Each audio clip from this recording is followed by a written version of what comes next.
Now, your latest single, as discussed, is, or as mentioned rather, is Hi, It's Me. And it is a song about believing in yourself when others doubt you. It was inspired by something that I didn't know about you before, even though we've chatted before. And that is that in your early 20s, you had a very bad injury and there was some doubt you would walk again. Yeah, crazy. So I've literally always been very heavily involved in sport and music since they say I could run before I could walk. And I actually used to sing the national anthem and then go play the sport at a state level or national level actually as well. And that's how it's always been.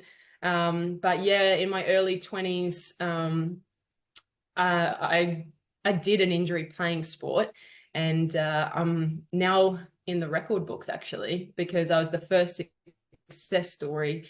Because yeah, they didn't know if I was going to walk again. They didn't know if I was going to run again. Like definitely not running. And they say when you put your mind to something, especially when it comes to me, I will definitely achieve it. Like I'll just work really hard until that outcome happens. And yeah, I did recovery. I was in a wheelchair for a bit as well, and happily to announce that I am walking and running again, and I'm back doing, yeah, I retired from sport in terms of competitive, but yeah, it's lovely to be back. And yeah, that's literally the whole essence of this song, and how you can believe in yourself in whatever world it is. It could be parenthood, it could be your job, it could be changing your job, it could be just general life. If you keep showing up for yourself and, proving yourself right, I think is important rather than proving other people wrong.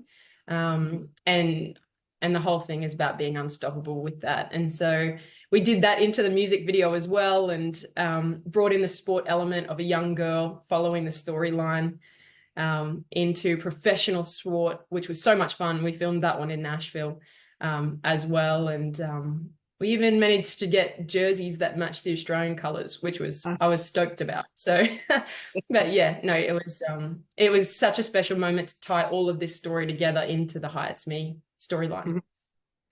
But I would imagine when that happened to you, given how athletic you had been, it would be very, very hard to leave that behind. Well, to really face the prospect that as you said, you've given up competitive sport, you are moving again, but to have been so competitive, competing at that level, yeah, it would have been a very difficult adjustment. I know you went to music because you already had that, but do you think it took you a while to actually adjust to the change?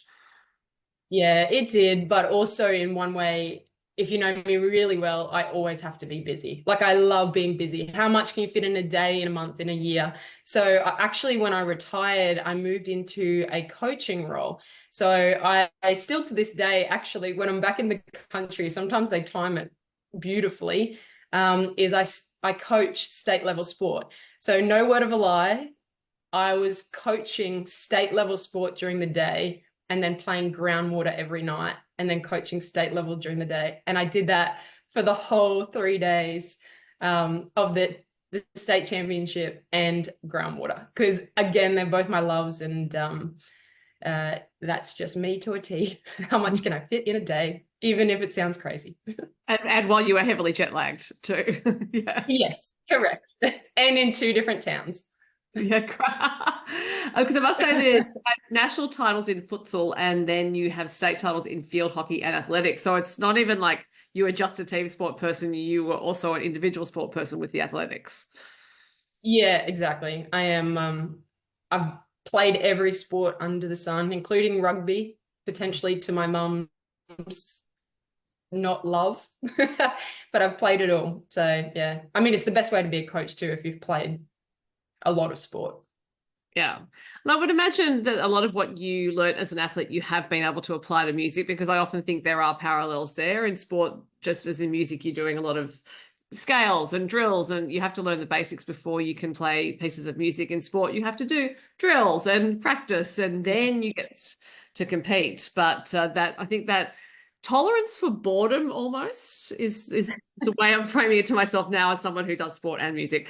Yeah, I think it's that you're prepared to put up with the things that don't seem like they're getting you anywhere, Yeah.